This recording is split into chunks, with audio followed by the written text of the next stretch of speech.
ৰাতিপুৱা 6টাতে ফোন কৰিলে লগৰ এজনীয়ে কৈছে বোলে আজি কলেজত হেনো ফৰ্ম জমা দিব লাগে তাকে বুলি ঘপমককৈ উঠি ব্ৰাছটো কৰি এতিয়া যাব লৈছোঁ আৰু বলক পাৰিলে আজি মই কলেজখনতে খাম তো বলক ব্লগটো ষ্টাৰ্ট কৰোঁ।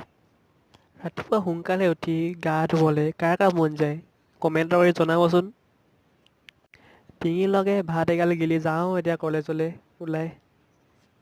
ঘৰৰ ওচৰতে ইমান দূৰ ৰ'লোঁ কিন্তু গাড়ী এখন নাপালোঁ সেইবাবে ইয়াত পোৱাৰ লগে লগে বহি দিলোঁ গাড়ীখনতে।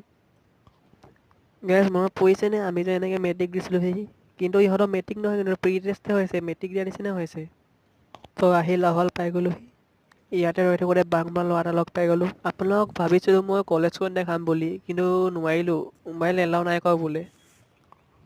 তো ফাইনেলি ফৰ্ম চৰ্ম জমা কৰি কলেজৰ পৰা ওলাই আহিলোঁ।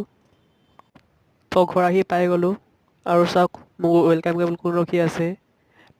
তো গাইজ আজিলৈ ইমানেই এটিলে